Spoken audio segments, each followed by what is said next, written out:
I'm Tricia Logan, Kakabeka Falls and Thunder Bay, Ostenia, Vancouver, New Weekend. I live and work now on the traditional, ancestral, and unceded territory of the Musqueam and the Hunkaminam-speaking peoples, and Squamish and Tsleil-Waututh, which is very new to me. I've only lived in Vancouver for 4 years now, but lived for most of my life in Winnipeg and in Thunder Bay, where my family still lives. And today I'm speaking as a learner, as the apprentice, about the Master Apprentice Program, which I did come to through the National Aboriginal Health Organization when that organization existed.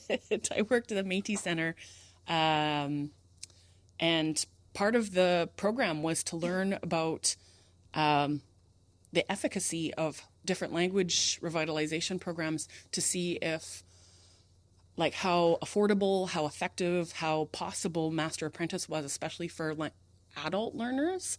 And most of the people, and I worked through the Michif language, and so most of the people that had been to the community before me were language speakers or teachers or linguists. In the mid-90s, a Danish linguist had come to the community and found elders because he was really interested in the orthography and interested in how the language, as a hybrid language, which is mostly Cree Ojibwe verbs and mostly French nouns, but then that varies all over the place because there's a lot of sentences and a lot of phrases that come up with kind of masculine or feminine, or what language often refers to as animate or inanimate, but the rules don't always apply. They're like, well, you just have to remember it, that sometimes it's a little bit different. But yes, I came to it also from my family's home community in Lebret, Saskatchewan. My grandmother and great-grandmother and a lot of my family attended the Capel Residential School in Lebret, and probably would have spoken and did speak Michif inside of the communities around Lebret and Little Chicago. My great-grandmother would have spoken Eastern Dakota from Standing Buffalo Reserve and from the Sisseton-Wahpeton Reservation in the United States, but of course had attended residential school, and then generations of my family were separated from those languages. So I came to it from my elders that taught me. Rita Flamand and Great Soldi very generously, I'm not in the frame, sorry. Very generously opened their homes to me to let me live with them as part of the Master Apprentice. And I think that's part of what differentiates from a lot of other kinds of methodologies, is having that kind of intensive one-on-one time, similar to the language nests. But I hear all the other methodologies, and it's interesting because now, as someone who did that in the past, many years ago, now I use all the other methods to try and keep it up, because I don't have the dedicated time to live with elders and language speakers. And there's also been modifications over the years, like since this was developed in California for Indigenous languages, First Nations languages in California. Some people also use the term mentor apprentice, that they weren't that the people who are teaching weren't original language speakers, but have picked it up as a second language, and it becomes kind of mentor apprentice, that there is someone with no speaking, and I point to myself. And I was able, through the Métis Center at the National Aboriginal Health Organization, at the time that organization existed, which was incredibly generous, that they believed in population health and population health approaches, how important language revitalization was to health, to allow me to live for a summer in Camperville, Manitoba, in Rita's cabin, to like on the shores of Lake Winnipegosis, that as part of my job to do that, and which of course now I'm a use it or lose it kind of language speaker, that if I don't speak it all the time and if I don't keep up with it, then I forget it. And so a lot of this is all from Rita and Grace. This is their those were the masters that I worked with. And so a lot of the master and apprentice program relies a lot on that relationship. And I was talking to my current teacher, Kai Pyle, and Kai was talking about it because Kai had just taken part in a group master apprentice program just this fall in Brandon, Manitoba, where they had funding to rent a house, a language house, for people to live in the house together, and then have the master speakers come and visit every morning and work with an entire group. So it wasn't just a one-on-one setting, but it was a group setting. And we were having a really great conversation about that too. And a lot of this relies on relationships that I had met Rita and Grace before in researching Métis health and women's health and residential school histories.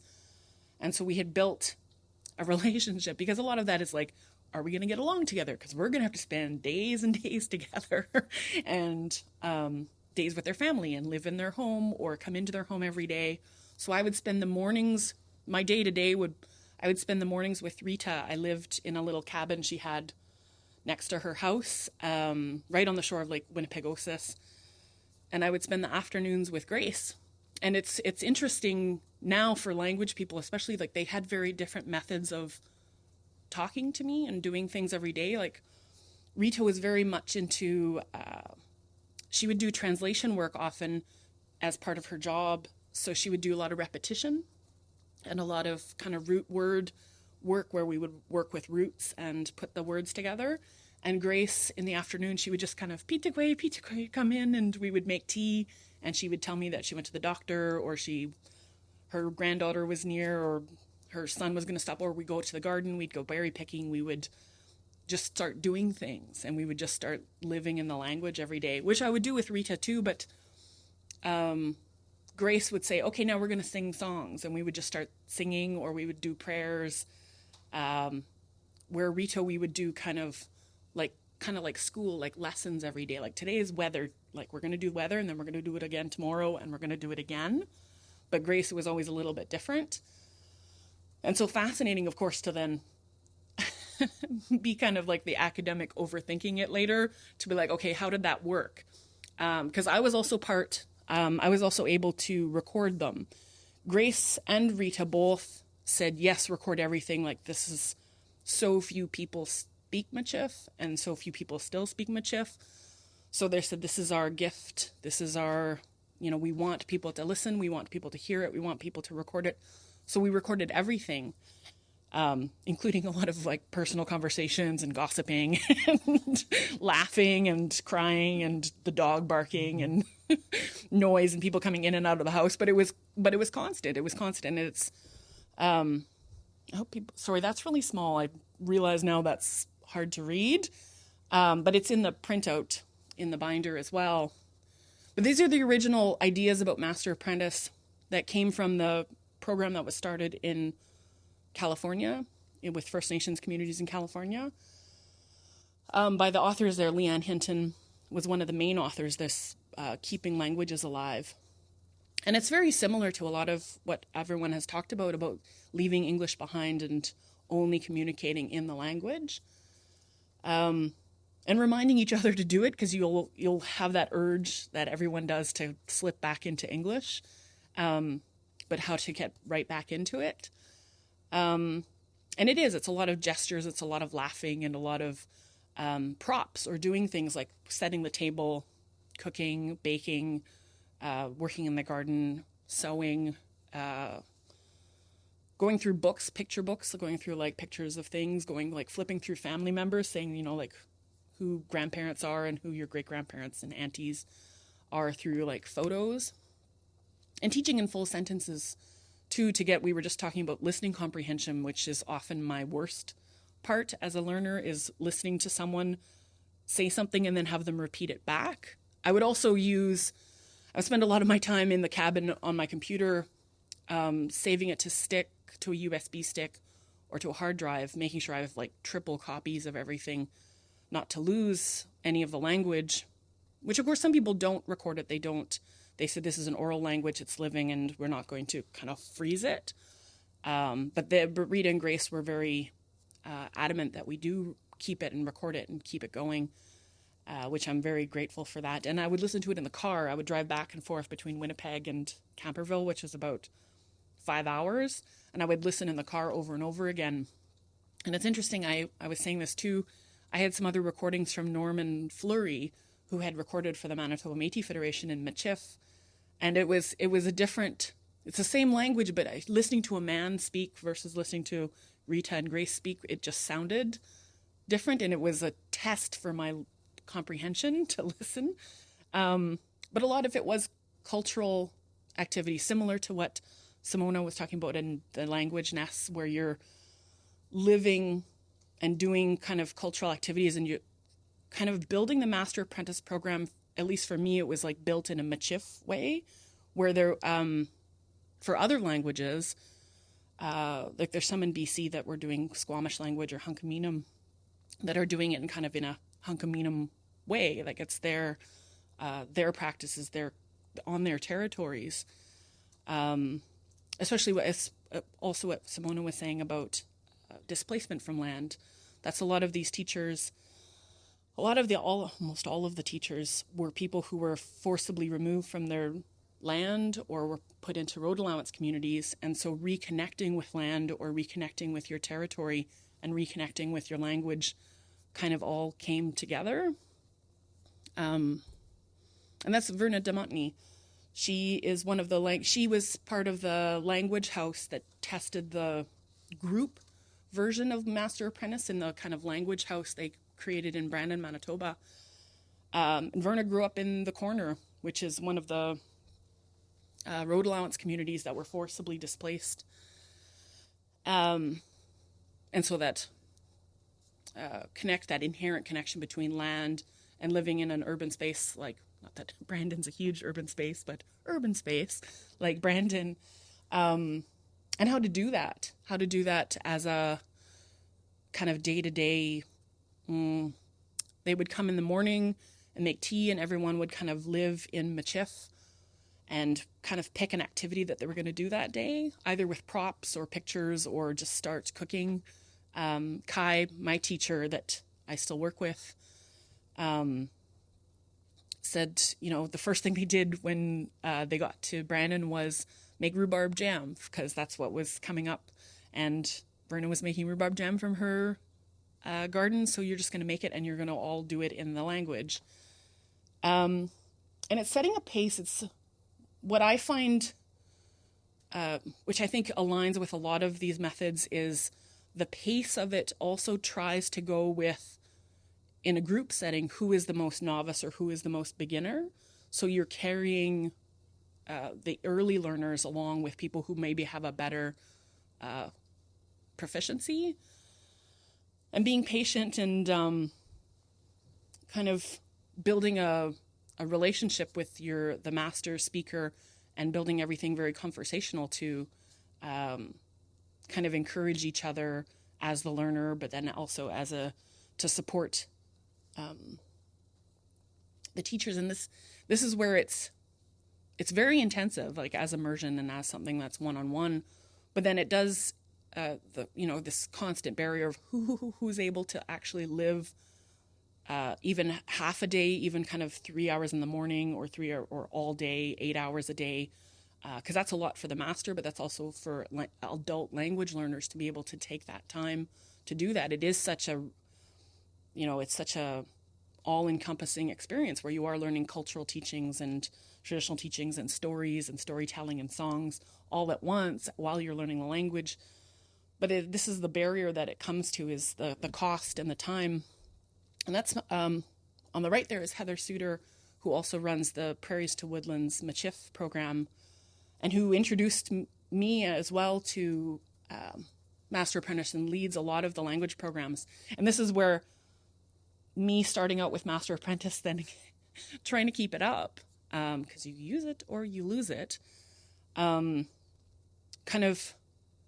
Heather went probably over 20 years ago to live with Rita and Grace, to use Master Apprentice as a language teacher and as a language learner, and then married a guy from Camperville and ended up living there forever. And now she teaches Michif at the University of Manitoba as well, and is a huge proponent of Master Apprentice and kind of adapting and changing Master Apprentice so it fits better with people's lives or with language learning.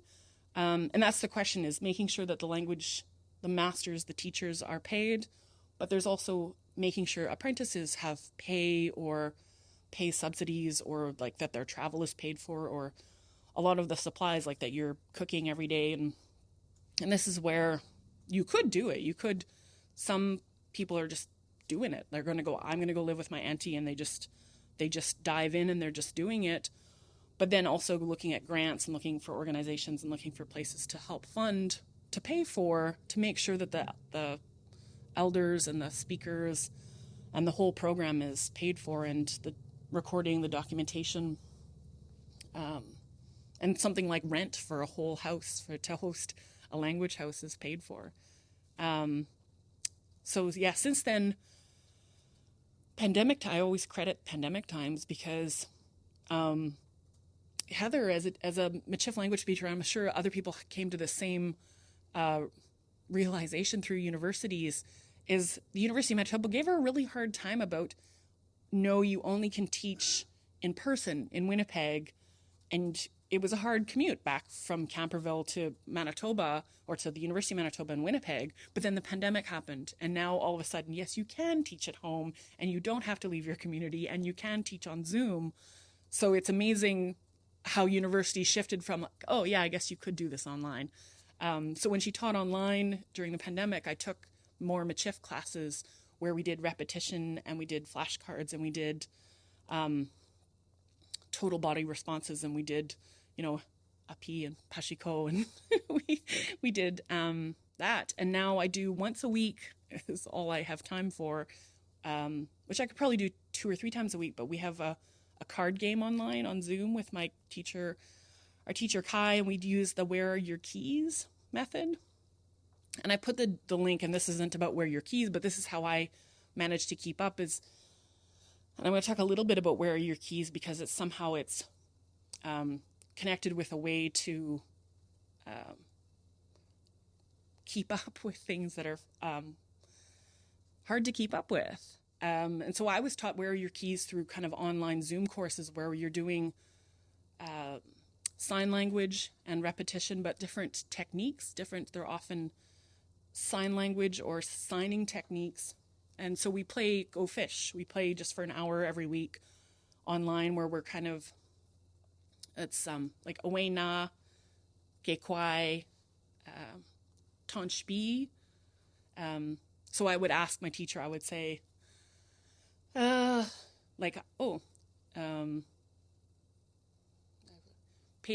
and Frez, Diane. And then I would ask Kai and Frez, Kit Diane Chin.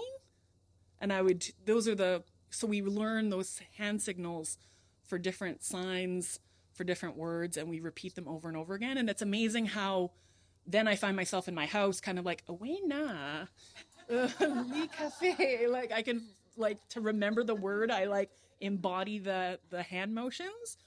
And so it has words where you're using, and because especially for people who are learning other languages, who are learning Cree and Michif, or 2 or 3 other languages, that the same symbols, ayat and kano,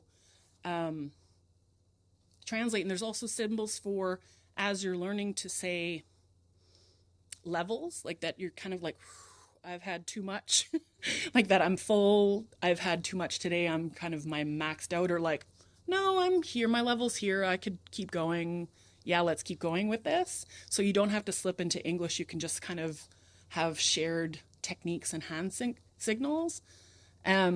We have one that's a little angel on our shoulder, and that signals to the whole group, because we usually do it on Zoom, but for people who do it in the same room, you kind of do this, and so you're asking everyone else to do the signs for you, because you're kind of forgetting and you need help to remember, so you kind of angel.